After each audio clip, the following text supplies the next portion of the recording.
What's up, everybody? Welcome back to another episode of Paul's Best Podcast. This is the show where there's nothing negative. We only talk the best. And today, my guest is one of the, actually, I'm going to say, the best at what he does. Okay, Moshe Haimoff is here. The Watch King is here, everybody, on Paul's Best Podcast.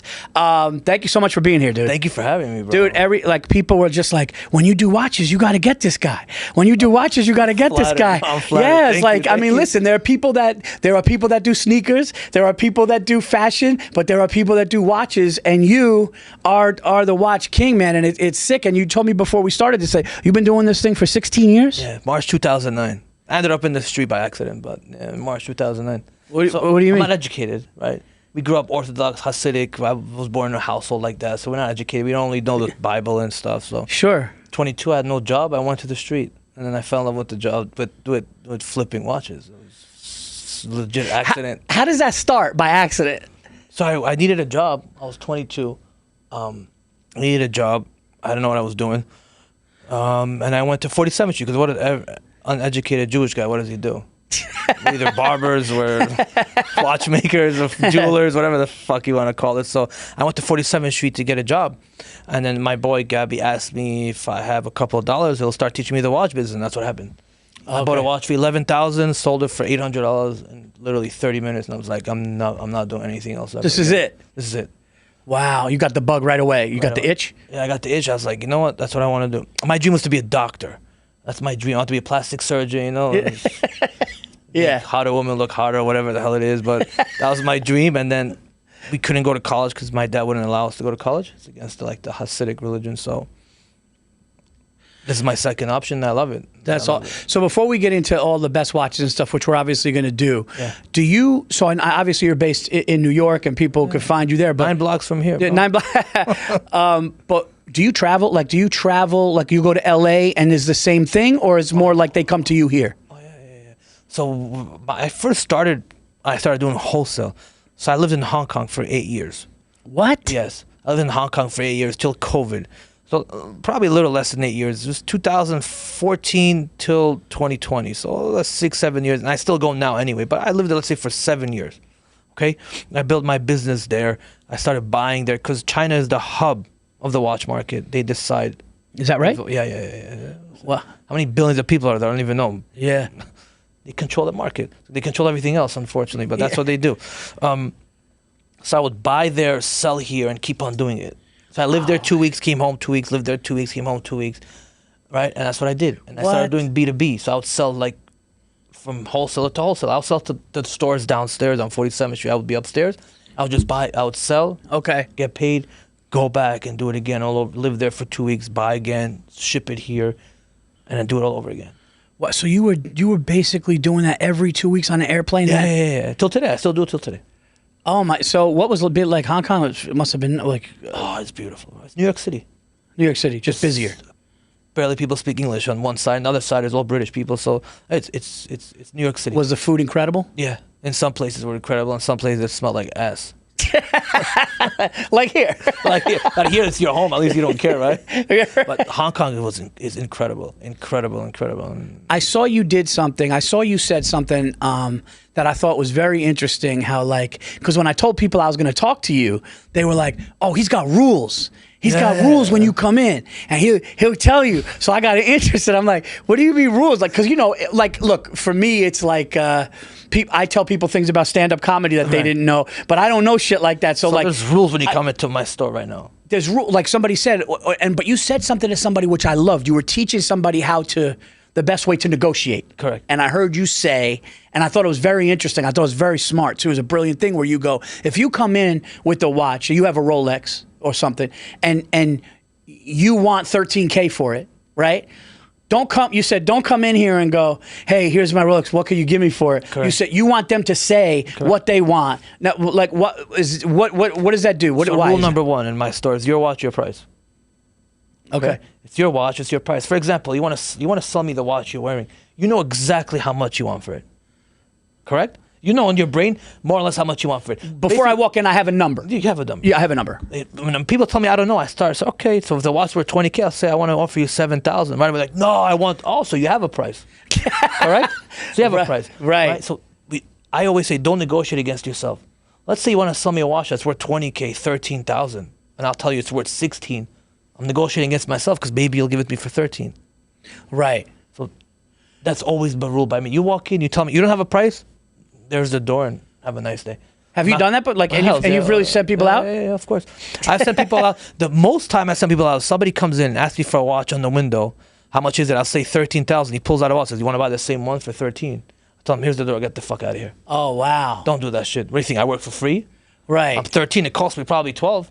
Right. I gotta make some money. What do you mean I work for free? Don't do that. That's like some stupid shit. Be a man. Come to me. Be like, yo, I have this watch. I want to get X, Y, Z. We start negotiating. Don't come to me on the like backwards. You know?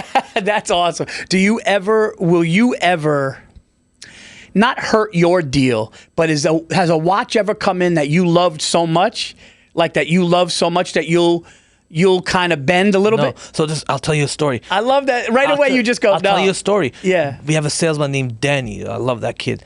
He's with me since day one. Okay. A guy walked in, thought he's privileged. I was doing TikTok live. He wanted to sell 2 APs, AP or some other watch, and he's trying to talk to me. I said, listen, I'm doing live. Just deal with Danny. And he's being rude to my guy. And I really wanted those watches. They were a good price. But he's being rude to him. He's like, I'm not talking to you. I'm talking to the boss. I'm like, bro, just talk to him. I'm talking to the boss. Say, no, do me a favor, take your shit and get the fuck out of my store. Don't ever disrespect my guy here, because this is my eye, this is my ear, this is my guy. Right. I want you to deal with him for a reason.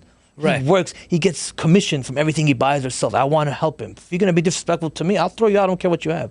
So I did it, and he left. And he's like, he came back. I sold the watch to somebody else. I don't care. Right, because that's So there's certain things I will not bend. I'm thinking, if I'm gonna make $150,000 on the watch, and yeah, of course. But I'm saying it's gonna make a couple of thousand. You got to treat my people with respect. It's not my people. It's me. It's my family. For me, my workers are my employees are like my family. You know, they're like my brothers. Like Josh is like my little brother. He's been with me since day one. Wow. Yeah, since day one. He started my whole social media.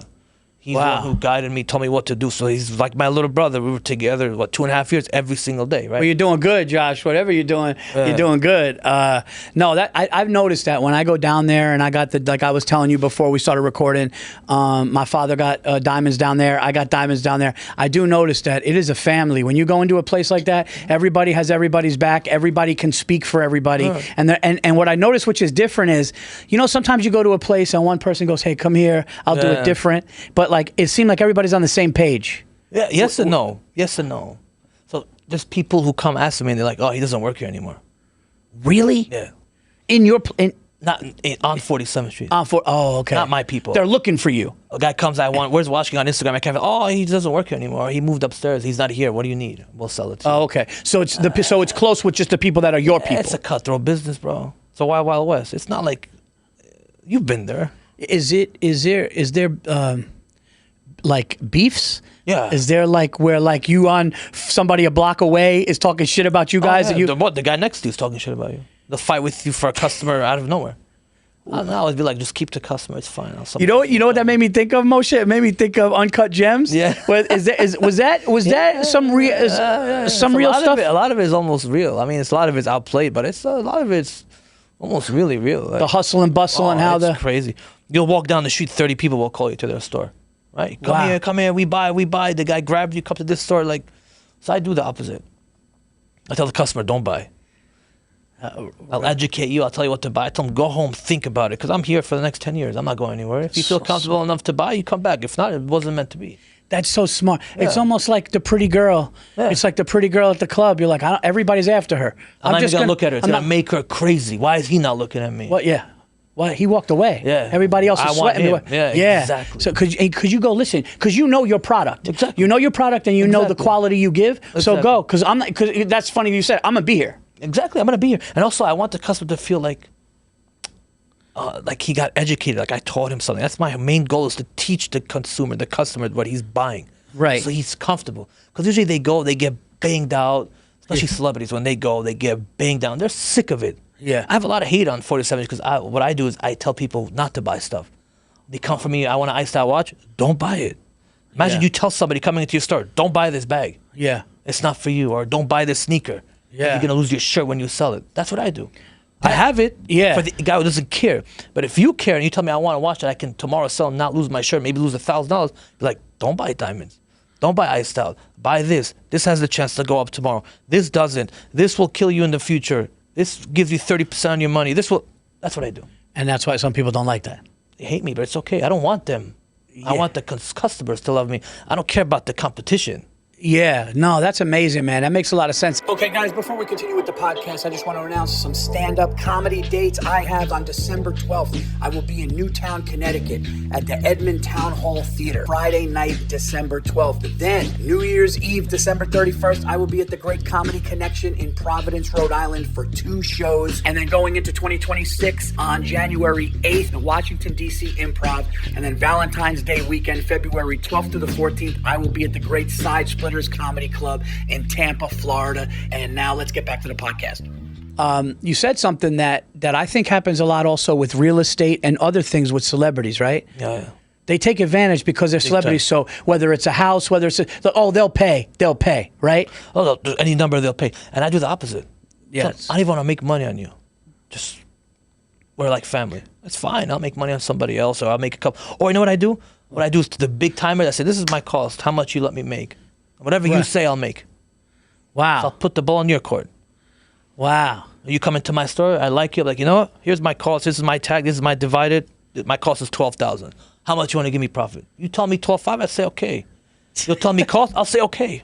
No problem. Wow.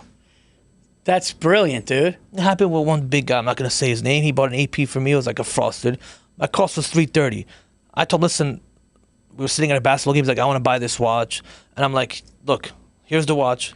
This is my cost. He's like, you happy with $15,000? I said, yeah. He's like, all right, done. Wow. He feels comfortable that he didn't get, because I'm sure if he went on the street, they'll charge him $400,000. They'll kill him. The guy makes $100 million a year. Why not just bang him? Who cares? What's $30,000 for him? It's still money. Yeah. And you know, it's so short-sighted. Yeah. It's so short-sighted to bang him out because guess what? Everybody comes to you now, right? He tells his other players, his other friends to come to you because you could have banged him out for 400. Yeah. But instead it was... I watch everybody on 47. She's going to copy this now. But you heard it here first. I don't care. I say how it is. That's what I do. That's my trick. Oh, that's why you're the Watch King, and that's why everybody. That's why I heard about. That's why I heard about you. That's why people said, "Oh, if you're talking about the best, you got to get the best." I appreciate it, man. So here's what I want to ask you, because there's a lot of people that can't afford. There's like different levels of watch people, right? Yeah. There's there's the lunatics, and then there's the middle, and then there's somebody that'll go and get. So I want to ask you this before we get into the best watches, because I want to talk to you about the best watches in the world. But what are some good watches for, like, I almost want to say like a beginner entry level? Amazing question. So listen, you should buy always sport models in Rolex. That's the best watch to get into. Submariners, Batmans, Hulks, Pepsis, whatever the hell you want to call it, Starbucks, Sprites. Those are the watches that have the opportunity to go up in value in the future. It's not investable. I don't preach, it's an investment. Watches are not an investment. Okay. It's better than a luxury car. Right. But it's not like you're going to lose money today if you buy it from like a retailer or whatever it is. Yeah. You want to sell it. Okay. Understand? You lose a couple $100, $1,000, depends how hard somebody taxed you when you bought it. Okay. But for example, a Hulk 10 years ago was $7K. Today it's $18,000 to $20,000. Okay. You can wear the watch for 10 years and make money. Right. But you got to be patient. Yeah. But if you can start going with the gold watches, the bust-down watches, the Datejust, they're nice, they're affordable. But they're not investable. They're not, it's not. Okay. Right. So it's... Any sport model Rolex, 90% of them have the opportunity to increase in value in the future. Now, other than Rolex, Moshe, what would you say? That's it, man. You just go Everything Rolex. else is a risk. I mean, yeah, they have Pateks, APs, but Pateks different level, APs different level. Beginners, right, when you start buying an exotic car, what's luxury car? What's the first car you buy? A BMW or a Mercedes. Right. Sorry, guys, but that's the truth, right? Right. So you buy the safe bet is Rolex. Rolex is the safest bet for the beginner. For a person who's a big dog and wants to buy a Patek, you buy a Nautilus, Aquanaut. Those also have the chance to go up. I'm saying we're talking about now between 10 to 20,000. Right, we're doing that budget. 10 to 20,000. Sport models, Rolexes. Sports. Yeah. Okay. You could buy Datejust. You're not gonna lose your shirt, but it's not gonna go up in 10 years like a Hulk did or like a Batman did or like whatever. Okay, gotcha. So what makes one go? What makes one start at 7 and then get to 25? And let's say one starts at 7 and just says like gets to like 10 or stays at 7. Demand. A Birkin sells over retail. Why? Because suckers want it and they won't give it to you. Demand. Exactly. Rolex will give you a Datejust, but they won't give you a Batman or a Batgirl or a Hulk. Dude, 10 years ago, they would beg me to buy this merchandise at 35% off. They would beg me. Dealers would call me, please. Nobody's buying. Till COVID. Once COVID came, the whole market changed. It did. Oh, yeah. I went, everything went crazy. You can't go into Rolex buy anything. Oh, sorry, we don't have. Can you imagine you go into a store, you're willing to spend $20,000 and tell you no? How would you feel? Now you want it because it's reverse psychology. Oh, you told me no, now I want it. You know what's hysterical? Somebody told me to ask you that. My podcast partner on my other show, Robert Kelly, he just said, he goes, what? He goes, can you do me a favor? He goes, ask him why I can't go into Rolex and buy. But do they make exceptions? Like if you no. So if I go into Rolex right now with 25,000 cash, put 100,000. Say I want 5 watches. And I say right there, no. there's. You come to me, I'll be on my knees. What, is that their strategy? Is that, to make them? Wow. Because they saw the demand. Like, you know what? We're stopping all this shit. Now you have to build a profile. Oh, you want a Daytona? You're gonna make double your money. Buy a piece of shit jewelry. They're gonna lose $40,000 on. Then we'll give you a Daytona for retail. So in your brain, you're overspending here to get a Daytona on retail. Oh, which makes no sense because you're gonna lose money regardless. Might as well just go buy it in the gray market for over retail. Right. But people don't think like that. Yeah. They think they got a deal. That's what they make you feel like. Oh, buy a Tiffany diamond for $100,000 or $35,000 when it's worth $10,000, and you think you got it. Then you're like, oh, but we'll give you this Daytona. Right. They have everything in the back. They just don't want to give it to you. So it's all there. It's all there. Happened to me more than once. Now I'm banned from all the ADs because of social media. Before it happened more than once. You're banned from everywhere? Yeah, I go in, they Google you, get out. like mayors and Tourneau banned. That's like certain casino people that gamble in casino. Because they're like, you're a great dealer. So you're basically blacklisted from these places? All of them. Wow. I don't care. Now, what about other than Rolex? Like what's it like? Cartier is a no, Cartier is not good. No. Audemars Piguet, Patek Philippe, Richard Mille. Now, if you go into those stores, same thing. Gone. Nothing. Everybody did the same thing. They got together and decided they're gonna build a monopoly. Like nobody can have it unless they build a profile. And that's what makes you want something more, bro. Imagine the girl tells you no. Yeah. What do you mean you tell me no? Now you're on the chase. We're hunters. We're men. We hunt. Yeah, you want to know why? I want to know why. I'm gonna get why not me? Why him? That's why Rolex doing. How come he can get it all? Because he just spent $300,000 on jewelry. I want to do it too. So it's such a psychological game. Correct. Wow. And unfortunately, 80% of the world are suckers. They do it. They do it. Wow. I never even thought. I can't believe that. And other people followed suit. Hermes does the same thing. Yeah. You want a Birkin for 13,000 retail? Go buy blankets and pillows that you're gonna wipe your ass with. You'd rather just pay 25,000 and not even go through the whole kissing ass. Yeah. Go buy this. Go buy this. Buy spoons. Buy forks. Buy this. You spent 100,000. You spent 30,000. Oh, now you get a Birkin for 13. What are you gonna do with all the shit you bought? You gonna eat from those Hermes spoons? No, because they're Hermes. So it's a waste of money just sitting there. Yeah. Wow. I never. That's amazing. Yeah. Yeah, bro.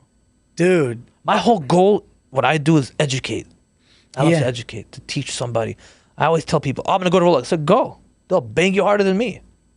Because you'll get a Daytona, but you're going to spend $100,000 on shit. You're like one of the first salespeople, or whatever, that I've seen or talked to, and the things that I have watched on social media, where you almost are like, you're like teaching as you're doing business, you're teaching your consumer. Does that make sense? Yeah, that's what I want to do. Change the game. I never seen that before. I know, because the whole point is what they teach us when we started is make as much money as you can.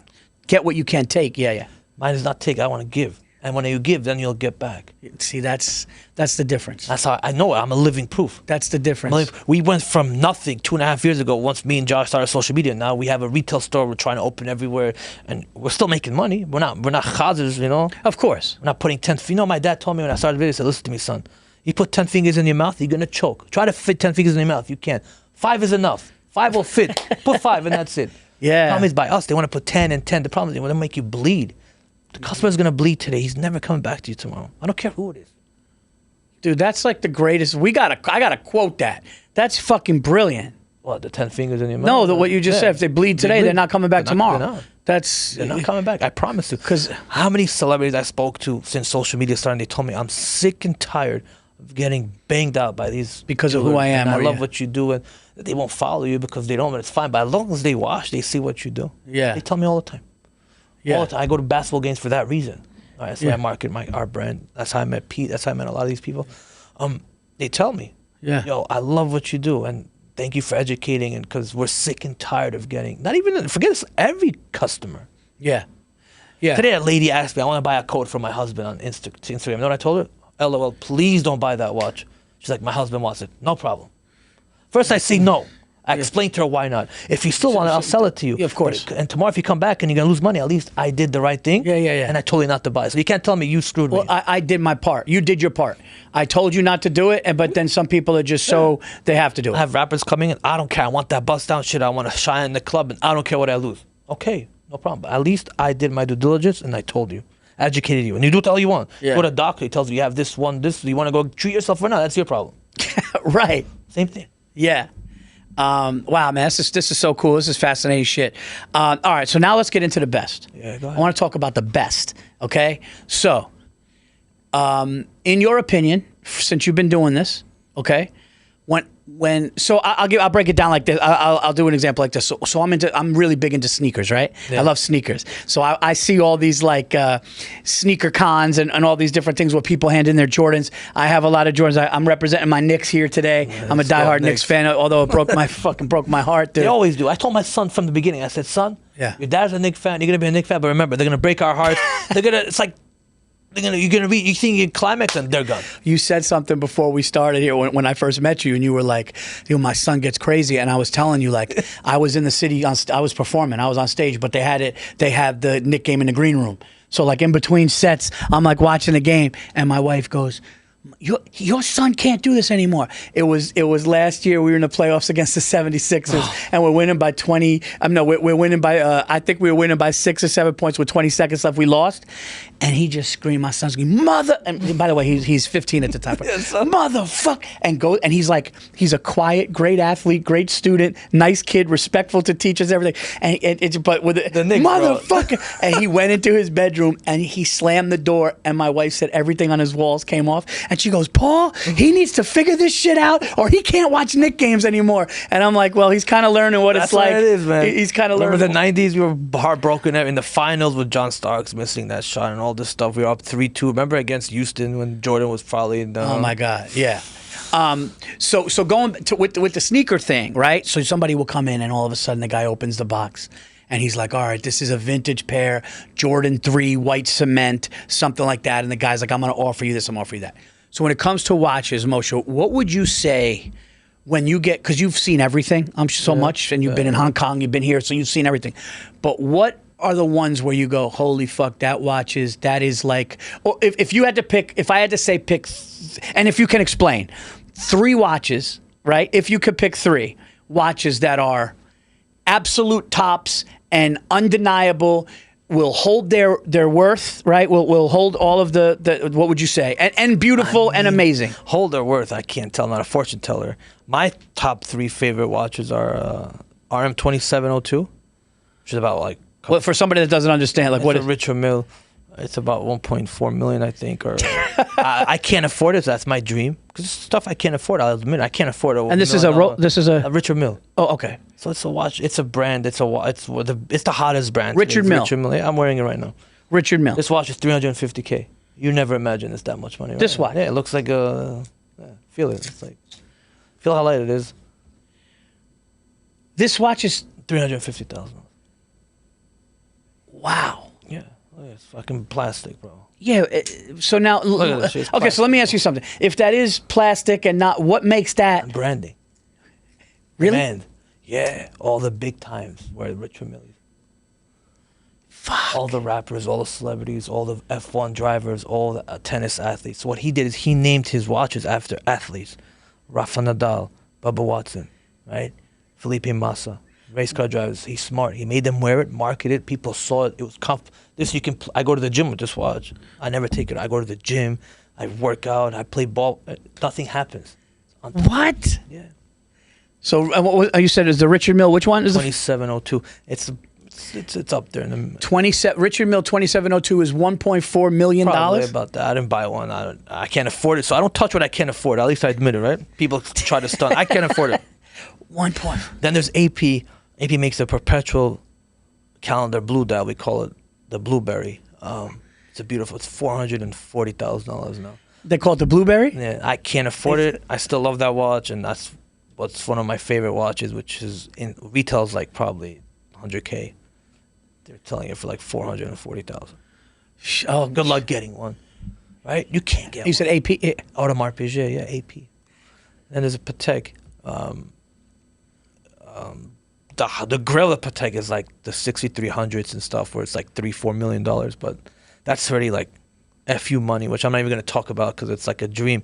But something I can't afford, but I didn't buy yet, is a 5968A. I actually bought. I mean, actually, 5968A. Like a lot of people have one, like Pete and Drake. They wear it's like the orange strap Aquanaut. That's also one of my favorite, which retails $50K. It sells for like $130,000. Oh, actually, I went out with Pete, and I remember seeing that. Yeah. He has that orange Aquanaut. The orange. Yeah, that's a beautiful watch. Yeah, but it's $50,000 retail. Imagine, and you're paying triple retail just to have that watch because Patek won't give it to you. Wow. Well, and which one did you say was the one that you can't even think about because it's $4 million? 6300. Now that's just somebody who has money to just like. I sold one back then for $2.2 million. Wow. Don't ask me how much I paid. But there's not a big demand. But that's not a big demand, right? There is people with real money, but that's a watch you put in the safe and never look at it again. You're not wearing that watch out. No, you're not going out with that. Arab dude bought it. You know, they got the Arab money. They got money like. I wouldn't even fuck with that. If I'd have that thing in a fucking. Fine, I'm insured, so. It's fine. Well, like you said, that's unassuming. No, but I didn't think that. Yeah, but I was like, oh, it's a casual, nice casual. Go to the gym. No. People. If you know, you know. It's like a Porsche, right? If you know, you know. Yeah. So Richard Mille became the top, like. So watches is status, right? Okay. The status game. Yeah. That's better than the other. So Richard Mille's on the top. Them and Patek are competing. Richard Mille more of the casual. Patek's more of the Wall Street button-up CEOs. Okay. And you have Audemars. So I think it's RM, Patek, Audemars, then Rolex. Okay, so Rolex is dropping down a little bit. It's not dropping down. It's affordable. It's affordable. Yes. Yeah. Okay. So I'd rather wear a steel AP than a gold Rolex. Really? For status. If we're status, yeah, I'd rather wear a steel AP than any gold Rolex.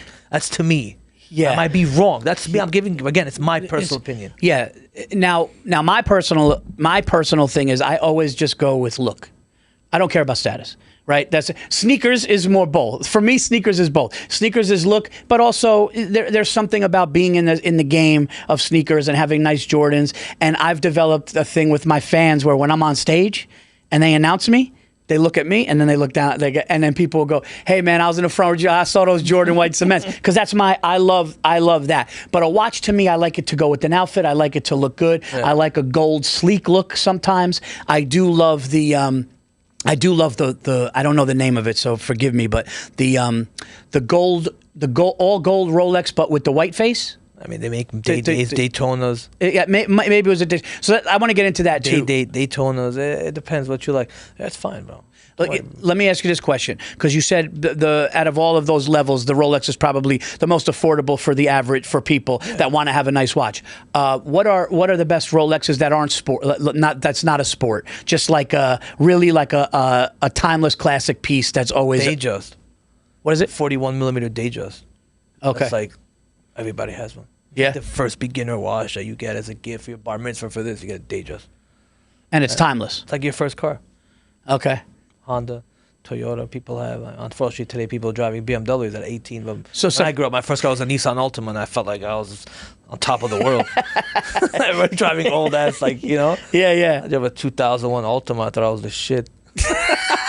With the one with the big ass, you know that one? Yeah, no, of course. Wait, what year was it? 2001. I definitely remember. I actually was working in Queens at the time, and I know somebody that had that exact car. Yeah. Queens, that's where I was born and raised, man. Really? Mm-hmm. What part? Still live there in Queens. I live in Fresh Meadows. Okay, I lived in Rego Park for a while. Oh, my partner lives in Rego Park. So talk about sales. Before I got into stand up, it was around 2000, 2001 when I was like really starting to. I dropped out of college to do it because people were like, man, you're funny, you got to do this. And you know what my job was? I went door knocking in Queens, and I sold phone, cable, internet for a company called RCN. I remember. You remember? Did you ever get? Did somebody knock on your door? We didn't have internet at home. My dad was religious. There's no internet in my house. Okay, but do you remember the RCN? No, of course I do. So they were like, hey, this is new. This is like early 2000s. We got fiber optics in the ground. I'm a fucking 21-year-old kid. I dropped out of college to do stand-up at night. And I go, fiber optic. And they were like, you got to knock. You're going to consolidate their phone, cable, internet. It's good. You got to tell them it's 50 times faster. They're going to get more cable channels. The phone bill's going to go down. And I was in Fresh Meadows. I was in Rego Park. I was in Corona. I was in all these places. I would knock doors at dinner. I would knock doors at dinner time. And I would go, hey. How many no's did you get? Dude, it was the worst feeling. But I learned something. And I know that you're going to be able to appreciate this, man. And I love talking to a salesperson like you who came from the street and came from nothing and did what you do. I learned that, like, I was young. I was 20 years old, and I made 50. At 21, I made $51,000 after dropping out of college knocking doors. So I'm like, all right, this is something. That was money back then, bro. Dude, $50-something thousand for a 20-year-old kid in Queens in 25 years ago. I was making a living, and then at night I would go home, and I would go to New York City, and I would hustle and try to get on stage and tell jokes. But it was not only no's, it was how they said no. The fuck out of here. And then I would hear like one of my partners or somebody I would be in the field with would be down there. Yo, I got threatened. This guy chased me off his thing. The fuck out of here. If you knock on my door one time, I'm gonna fuck you up. And I'm like a 21-year-old kid. I'm like a 21-year-old kid. I'm going, it's just, I'm gonna save you money on your phone bill. And like, get the fuck out, thinking it's a scam. But what I did learn is I was about to be fired because my numbers were down. And then I locked in when I was about to be fired because I realized if I was about to be fired, then my way trying to get on stage would change and all that stuff. I'd have to go live back upstate with my mom and do it. So I locked in and I became a supervisor. I just locked in and I said every time I want to go home at night, I'm going to knock 10 more doors. When everybody goes home, I'm going to knock 10 more doors and I'm going to get it. And I'm going to figure out a way to make these people, and what I would do is I would say, hey, if I told you, this is all I'm asking. You could tell me no. This is when I started to figure it out and I locked in. I go, you could tell me no. But I just want to ask you one question before you slam the door on me and before you tell me. So you hook it like that. If I can tell you that I 100% can save you $55 to $75 on your bills, 100%, would you do it? If I could show you that, and then they would just go, and I go, I will save you $55 to $75 between your cable phone and internet if you, and I'm a 21-year-old fucking kid, 22, and they would go, you're going to save me $70 a month on my phone? I said, I am. I said, you got HBO? What if I give you 5 HBOs and you still spend this? And dude, I found a rhythm. And once I found that rhythm, I was gone. And then I started making money. And then, of course, when my comedy career went to where I needed it to go, then, of course, but you called the boss. Now you can fire me. And they wanted to fire me. I think I told the story before, but I'll tell you because you'll appreciate it. So getting a unit was one thing, right? So phone line would be 1 unit. Cable 1 unit and internet 1 unit. If you sold all 3, it was a gold package. It was 3 units. So they go. You're gonna be fired if you don't get 41 units this week. They gave me a number. It's impossible. Getting 41 is almost impossible. There's no way I'm gonna get 41. But I worked my ass off and I ended up getting 26, and nobody got 26 that week. Wow. So they go, we'll keep you for another week. And then I kept going. And then once I found the rhythm, then I became a supervisor. I was 23 years old and I had 50-year-old men under me. And I'm like, I can't fucking believe this. But I just was relentless and I wouldn't stop. You know what I mean? So when I see, like, when you say like you were 22 years old or whatever in the streets, and all of a sudden you flipped your first watch, and you were like, and it was the same thing on stage. Like when I got on stage and I started to get my first laughs, and people, and then big comedians would go, hey man, you gotta keep doing this, man. You're funny. And like it was my dream. Then it's like it's the same thing with you, right? Once you start flipping those watches and people started, but you did something different too. You started to educate people. Your style's different. Yeah. Your style is different because I've been. You can't be the same. You can't be as funny. You can't tell the same jokes as this guy who was before you, right after you, right? No, you gotta have different style of comedy. You gotta be you, and it's gotta be from, like, my jokes have to be about my family, my perspective, my humor. But I've been on 47th Street, and I've been on all those places where you work, and you know what? I gotta be honest with you, and I think the reason why you're successful, and I'm not saying this because you're here, bro, because I spoke to people about you, but I watch what you do. You're different. And the reason why you're successful is you're different. And the reason why you're going to go through the roof is because you're different, because you do the education thing. Yeah. And you tell people, and listen, I would be amazed if I went into a place, if my wife would be like, what? Like if I went into a place and I was like, yeah, I went to see Moshe today. I went to the Watch King.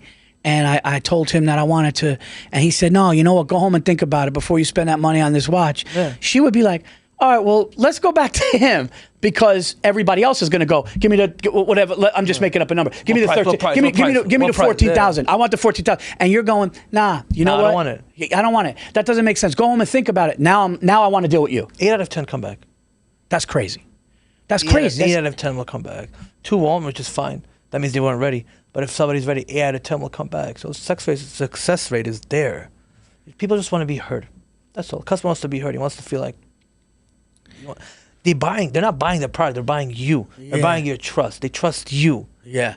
You know, and once they trust you, they fall in love with you.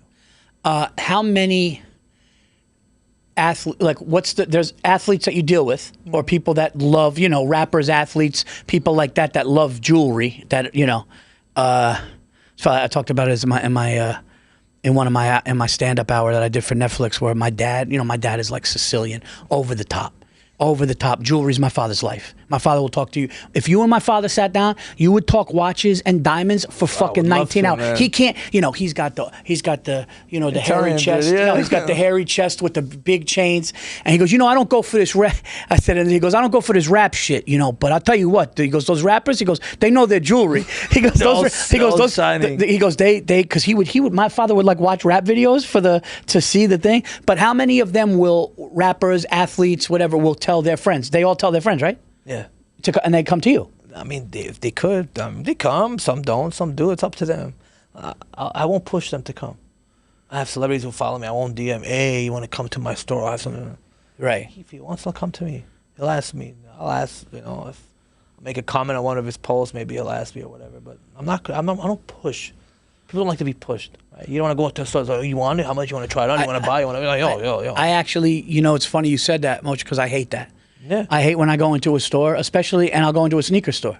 And like, I'll go into one of these places and he goes, hey man, we got these new drawers. I go, oh man, thanks. And I said, I'm just looking. Well, no, you know, these, and I'm like, you're ruining this. Yeah. You're ruining my time here. If I want something, I'll tell you. You're ruining my time here. A customer also said, what are you looking for? I'm not sure. All right, take your time, look for me, I'm here. Or my guys will take care of you. If a guy comes in, I want to see this watch, and I'll show it to him. And I'll explain to him or educate him and tell him what it's about.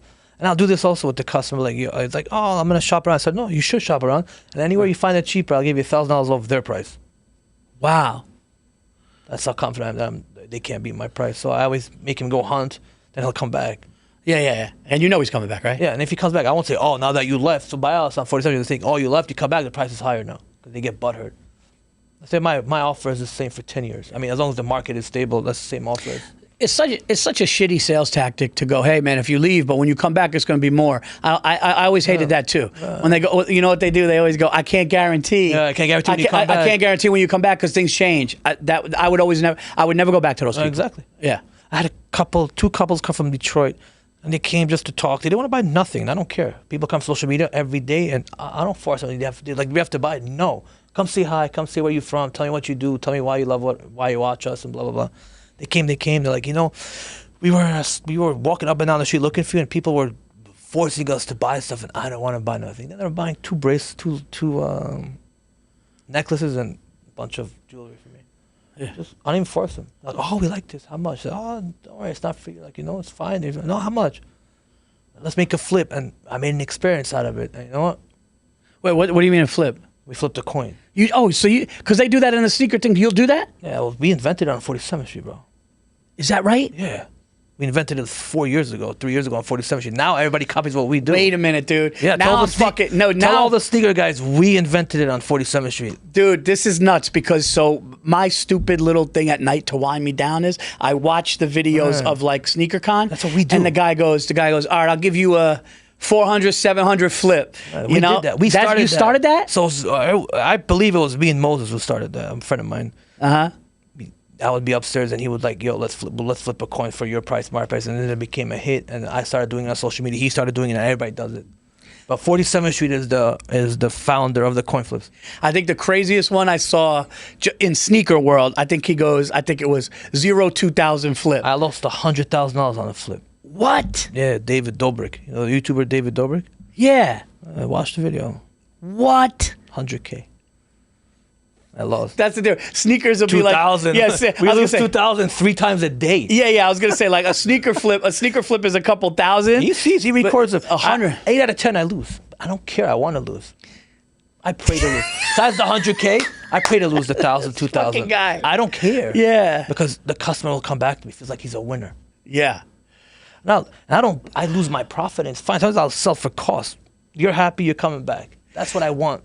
Dude, I can't believe you started the fucking coin flip. $100,000 flip. 47th Street started the flip. I remember David Dobrik came into my store. It was in November. Was it November? When was it? November, December? No, January, February. Sometime in the wintertime. He called me. He's like, listen, I'm coming in. I want to see your watches. He came in. Super nice guy, bro. Yeah. Super. Oh, this is great. He came in. He sees a Patek Tiffany. Me and my partner paid then $290 during COVID. Market dropped to like so it was like 170, 160. I couldn't sell it. He's like, I like this watch. How much? I said 200,000. He's like, nah, it's too much. So me, like an idiot, I'm like, you want to flip 100 or 200? He's like, yeah. What? Fuck, I can't say no. Like, you do it? I said, yeah, I'll do it. It's like, okay, I'll do it. Oh fuck, what do I do? That's your adrenaline must have. That's nuts, bro. When that flip was in the air, my heart stopped. How long did that flip take? Oh, like an hour. I can't believe you started that. Because that's a huge thing going on. I see it now in real estate. I see it in SneakerCon, and sneakers, all these events. I'm not a sneaker guy, but I see them pull up on my FYP page. But I'll debate anybody about this. SneakerCon, real estate, 47th Street invented the coin flipping. That's amazing. When, like, what year would you say? Like 2021. 2022. 2021 is it? Because I haven't seen it before then. Yeah. I remember me and Moses came up with that idea. He was in my store shopping then, and we flipped a coin. I would tell him, let's flip. He was like, he's like, let's flip. Because I used to be a gambler. I don't gamble anymore. I have that's the whole different story. But it's exciting. And it also... Then I lost 100K. I lost big. Oof. What's the other big ones I lost, Josh? I lost 7 in a row a month ago. 7 flips in a row. Oh my! 5,000 each flip. I bought 7 watches and I lost. The first one I won. The next 7 watches I lost. That was the worst streak ever. It was like 40-something thousand total. It's weird you say that because I just saw a guy online. He lost 8 in a row to the same guy. And he's the same guy. And the guy sitting down who runs the sneaker thing. He goes, "Bo, I gotta beat you in something. I gotta be a winner. Let's just do something." And they did it. He still lost. He lost again. I walked out a winner because I got the merchandise. I don't care. Yeah. It bothered me because of the cold streak, and I was texting Pete. I'm like, Pete, bro, I'm fucked, bro. Like, I can't stop losing. So you also do you like the flip because it's a little destiny too? It's a little bit of like a. I like to flip because it makes it interesting. Yeah, makes it. It's not boring. So David Dobrik, we decided that if he wants, he can buy the watch for $150, and we won't do the flip. My partner's like, nah, do it for the content. Who gives a fuck? What's another 50,000? Yeah. If we lose, it's gonna go viral, and we lost. Yeah, that's the other thing that I wanted to talk to you about, and this is something that Josh does for you, and it's. I'm going to say this in my business. In your business. It's probably more necessary. I think I don't like that with social media because comedy, was always when I came up. My dream was just to be funny, right? Be funny and be the best at what you do. Now you could have somebody up there doing some bullshit, but if it goes viral or something like that. But in your business, it's different too because it's sales and it's personality. It's personality hits. But when did what? By the way, Josh is sitting off camera. Josh is dear friends with Moshe and also his, social media guy. But when did that change for you guys? Behind the when did you realize like, oh, this is going from just in store doing this, making money to, oh shit, like was it like during pandemic, before pandemic? After. I'm the last guy who started doing TikToks on social media. Okay. Because I'm older, I didn't know what that was. Yeah. And then people started recognizing me from other people's social media. I'm like, you know what? Let me try it. If it hits, it hits. It doesn't hit, I still do. Yeah, I still do business upstairs. Right. So I called Josh because I know Josh's parents. He was 19 at the time. And I'm like, bro, I know you know how to because he would record. He would do content for people watching my cars, and he would do content for them, like charge them. That's what he does. That's his specialty. Like, what do you think? He's like, all right. He came one day. We opened a TikTok. What do we have? Like 2 followers. Yeah, but we made the first video hit 10K. I'm camera shy, bro. I was shaking. Yeah, I couldn't. I was so nervous. Now it's like natural. Like I can't rehearse. Right. I gotta be raw. This is me. Of course. If you're gonna come with a question, I'm gonna ask you this. What? I start stuttering.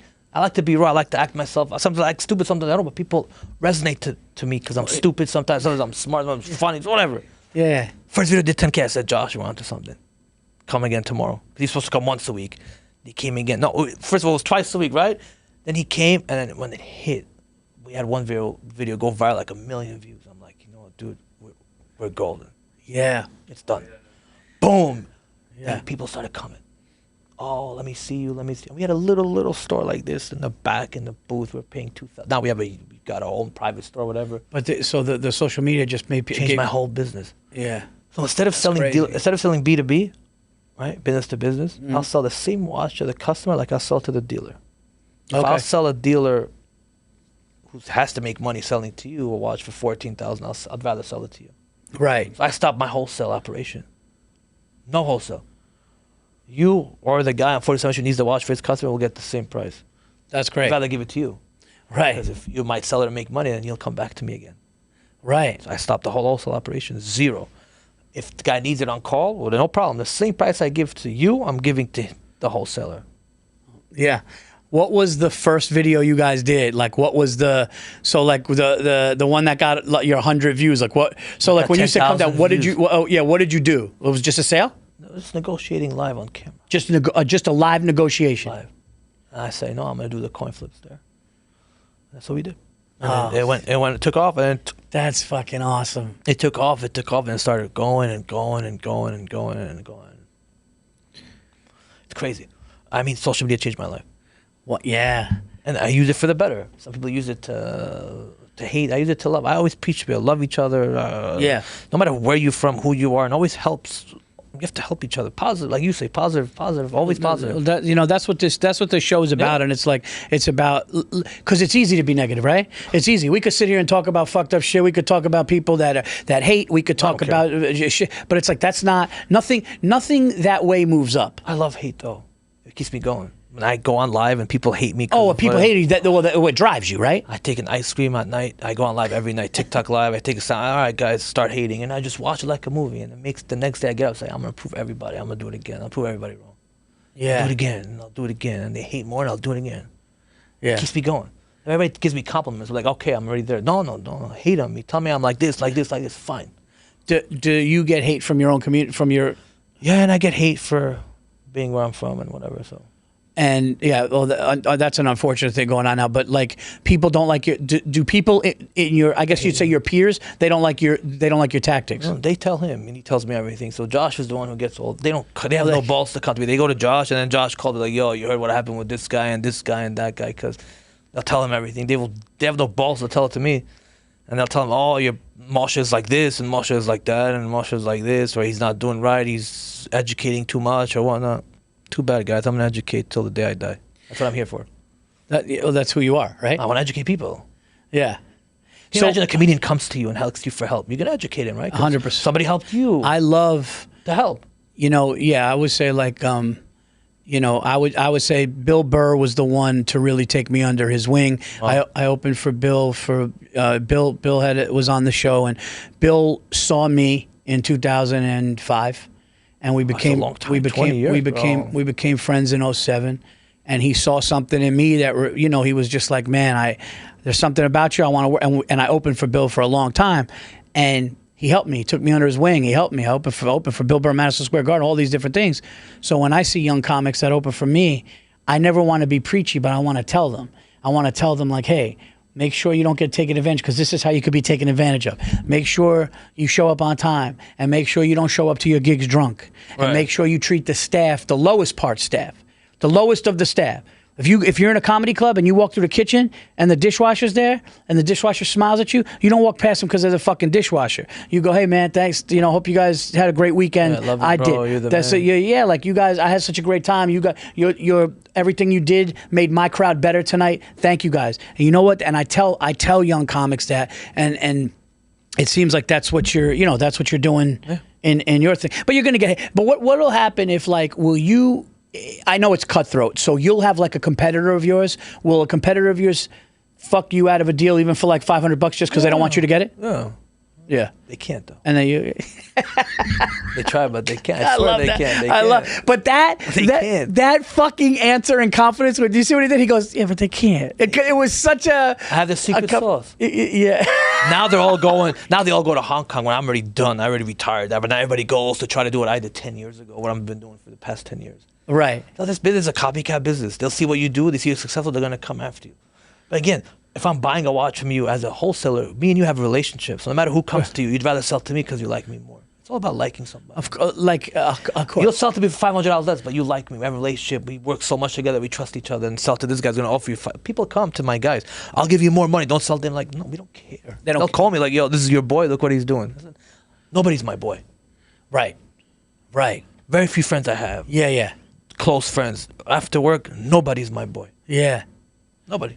You married, kids, or how many? I have kids, 3 kids. Yeah. Yeah. Okay. Yeah. Younger? 13, 11. Oh yeah, you're right. 2. Yeah. I got just 16 and just 13. So my little boy's about to get his car, Wow. and I will tell you what, my son Lucas, who's 16.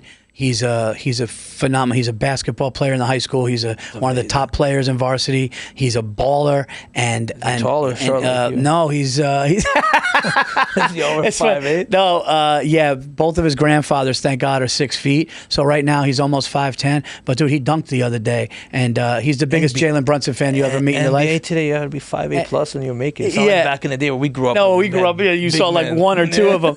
But the funny thing is, my son, as much as he loves sports, as much as he loves sneakers, he's like his grandfather, where he loves jewelry, he loves watches, Bring and it to me he this loves summer. he loves colognes. And I go, and he started loving colognes and watches and jewelry at like 13. And I go, what fucking? And I go, oh, it's a grandfather, it's my father, because my father can't. Growing up with my father, they got divorced when I was 5, my brother was 10. So my father, we visited him, but I couldn't talk to my father about things except like jewelry. My father would talk, the chain, look at this chain. Or just, hey, do the kids want, does Lucas and Sophia, what do they want? When they come, I got old chains for them. Look, I got 70 watches. And now my son, it's in him. He looks at it, he touches it. So, Come this summer. yeah, you know what his new thing is, what he wants is, I think he wants a chain. Tell him to come to 47th Street to work for me. Not work, just come run around for a day or two. I do Squid Games with the kids, right? Oh, do you? So I tell a kid, here's a watch. I did it yesterday. I do it once a week. Here's a watch. This is how much I need. You're going to sell. You're going to make this amount of money, and you keep the rest of the money. And that's what it does. And I tell them where to go, who to go to. Really? Yeah, so I have these 14, 15-year-old kids come, make $200-$300 a day. They get excited. They go home like, oh, my God, I can make real money. Like, yeah, but not everybody's meant for college. No. I couldn't last a day in college. I have too much ADD. So guys like, let's say you and I who dropped out or didn't go to college, at least, okay, you did stand up. Not everybody gets lucky. Like, No, I dropped out, and Yeah, I just but not because I everybody couldn't pay attention. Yeah, me too. I still can't pay attention. No, but not everybody. I can't pay attention. Yeah. But thank God you got lucky. Some kids don't have that opportunity. They're not driven like you were. So what they do is I try to give them an opportunity to succeed. Yeah. And don't go to the streets and make trouble. Yeah. Don't go out robbing people or something for money. Come to 47th Street. I'll teach you a trade, but you need to go to college for it. You have to be a genius to do what we do. Yeah. And you'll make money. That's what the kids come. They come every single day. I have to turn them down. I do it once a week now. Wow. They come every day for Squid Games. Yeah. Well, yeah, that's, it's true what you said. Some people aren't cut out for it. And, No. I remember listening to the teacher was telling a story about how his wisdom teeth, professor of college was talking about his fucking wisdom teeth. Who gives a and I fuck? remember going like, why the fuck I'm paying for this and I don't need to hear, I should be telling a story. I'm fucking done. This, first of all, it's not even funny. He's not good at telling a story. And I was like, I'm trying to be a comedian anyway. I'm wasting my parents' money. I'm getting the fuck out of here. And I just, because it's not meant for some people. But you had to, I believe this. You had to do what you do. There's nothing that you, in my opinion, you're a 22-year-old kid. I still want to be a doctor. Deadass. I think about it every day. Do you really? I love what I do, but I was always wondering what I'd be like a doctor. So you would give this all, give... Nothing. So if you could be a surgeon tomorrow, you wouldn't do it? No. This is it? This is it. This is my calling. Yes, it's the same. I found my calling. It took me a long time, but we've been through hell and back, but I found my calling, bro. Deadass. I still want to, one day I want to be just for one day. Right? Just for one day and that's it, and retire. Just for one day, just be a surgeon. It's always going to be curious in my... You're always going to think about it. Yeah. Yeah, because that's what I wanted as a kid. It was my dream. I think what you just touched on something really true, and a special thing is that, like, when you want something and you go for it, like somebody said, what would you do if your kids wanted to do stand-up comedy? And I said, they would have to do what I did, and I don't want them to do it. Bro, my mom lived upstate by Poughkeepsie, and I remember getting in a little Toyota Tercel. The only reason why I was able to get the Toyota Tercel is because I was at Mohegan Sun and I hit a fucking 3-card poker for $2,000. So I bought a Toyota Tercel so I could deliver pizzas. It's a true story. Yeah, I'll tell you what I did. It was the first time. It was the first time that 3-card poker became a game in casinos. You know 3-card poker, right? Yeah, I used to love that game. It was like it was around the first. It was early. It was like 98, 99. That game got started. That game's only existed for 25, 26 years. So my buddy and I were at Mohegan Sun, and we kept hitting a flush, which pays 6-1. We kept hitting it, but I was betting like a bitch. I'm like, because I'm like I'm delivering pizzas. I'm young. So he goes, man, we got to go. We keep hitting a flush. We got to go higher.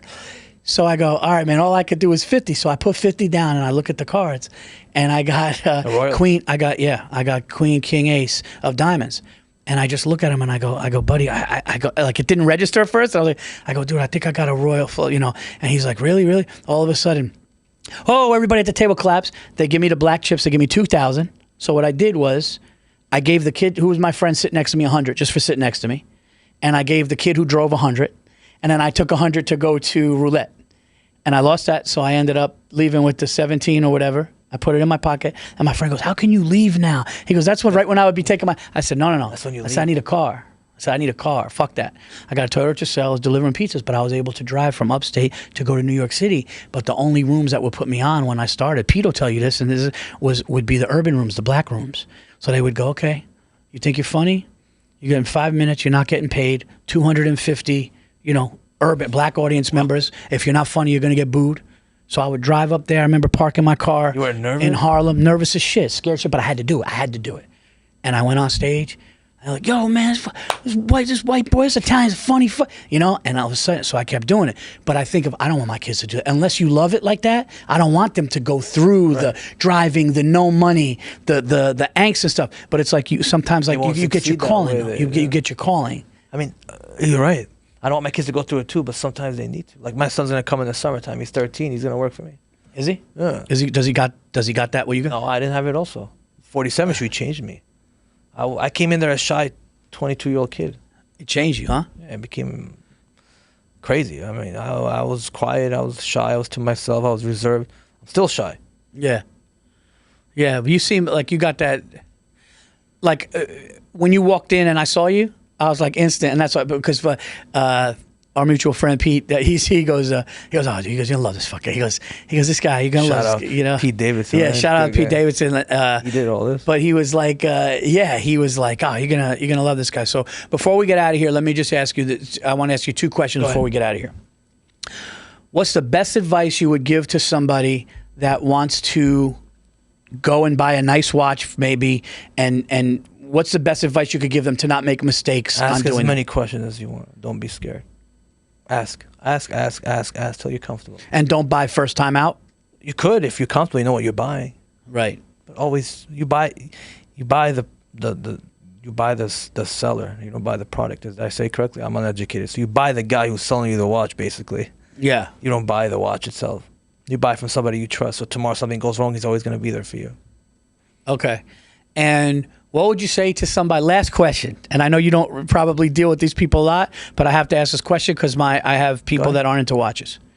Somebody's got $1,500, $2,000, and they want to buy a nice watch, but that's all they could afford. It's fine. You buy there's under brands, Omega, Swatch, Tag, Breitlings, Cartiers, Panerais, Hublots. They'll sell, bro. They'll sell. I got to tell you something. Can I tell you one of my favorite watches? I swear to God. One of my favorite watches I got in Berlin, Germany. Yeah. It's a Swatch. Yeah, who cares? Thing never died. Yeah. They never These fancy watches die, but that's the point. It's like an iPhone. Yeah, you always gotta charge the phone. But it's like fucking Range Rover. There's always in the shop. Somebody told me. What's the best phone ever? The first Nokia's battery lasted for 3 weeks. Once we play Snake on. Oh, yeah. The big phones. Today the iPhone is so fragile, you sneeze, it breaks, you gotta buy a new one. Yeah. That's what it is. Why does expensive car always go in the shop? He knows. He's a car guy. You know what car doesn't though? And I got to say this because I got to flex because it's my favorite car. I did research on all the cars. I think I have the best car. I think I have the most reliable car. It's a Lexus, bro. They don't die. Oh, that's his favorite car. Am I right? Right? My favorite car in the world is Dude, I'm gonna tell. See, that's why. See, Josh knows. I'm gonna tell you. I got a ES350. I got an ES350. I got it up to 170,000 miles, and I go, I have to get another one. So I went. I got a brand new. At the time, I got a brand new 22. I got a 22 ES350. Guess how many problems? Zero. My wife, she's got the Lexus SUV. Zero. We've had Lexus for over 10 years. When I did my research on Mercedes, on BMW, on everything, if you want some sport and comfort and luxury and reliability, Lexus, bro. And I'm not just saying that because I got it. Affordable, but a beautiful. Rogan was talking about it on his thing, and he goes, listen, he goes, I had 3 of them. They never fucking die. They just, but then somebody was like, hey, I got a $300,000 fucking Audi. And guess what? The thing is in the shop constantly. Range Rover, the thing is in the shop. Lexus, bro, right? It's your first. I'm telling you. He had a Lexus before and he got a BMW. He's going back to Lexus. But why don't people follow suit? What do they do? It's why certain things are better. There's no illusion. Lexus doesn't have the illusion. People want the illusion. People buy illusion. People buy social media. They think social media is real. They think they see is fake. Yeah. See the people on the private planes, fancy cars and this shit. And that's what they want. That's their role model. And they don't understand that there's all this front. Yeah, you know that emptiness, right? Yeah, you know that TikTok. You know that they have a place where you could sit in what looks like a private jet, but it's on the ground. So these people, what they're doing is they're going into like a set, like we're sitting on the podcast, but it's a tube like a private jet, and they're sitting on there going like this, eating, and they're not even. I know, I've never been on a private jet. I never took a private jet. No, but they're in a studio. So that's like they want to show, hey, but it's like you ain't fucking. Yeah, if you got money, no. People have the real money. They don't do that. No. They don't stun it. Somebody who's on a private jet isn't pointing at their watch on a private jet with a glass of champagne. I have a friend I did a podcast with. His name was Ed Clay. I love that guy. He has a private jet, whatever. Never once posted on social media. No. Never. No. Never. He's a young guy like our age. He's probably your age more than mine, but never, because people with real money.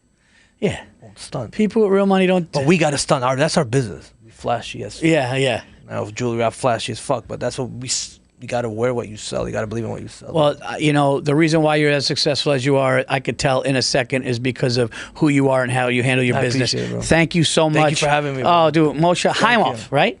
Dude, the Watch King right here. Thank you. His boy Josh. Check them out. Check out their social media. Go down to 47th Street and talk to this man. Trust me. I mean, I'm sure you saw it on 13 the West, 47th Street is the address. Our handles are at the Watching NYC. All of them. Thank you so much for being Thank here. you. Guys, for my dates, I'm going to some theaters near you. Go to paulvirzi.com. My special right now, Reasonable Man, is streaming right now. My Netflix special is also coming to my YouTube channel, and so is the Comedy Central one. So all of my stuff I own. You could check that out. Go to punchuplive.com/Paul Virzi. And for all my dates, like I said, go to my website. I will see you guys on the next Paul's Best podcast. Thank you to the Watch King. Go check him out, and we will see you guys next week. Thank you.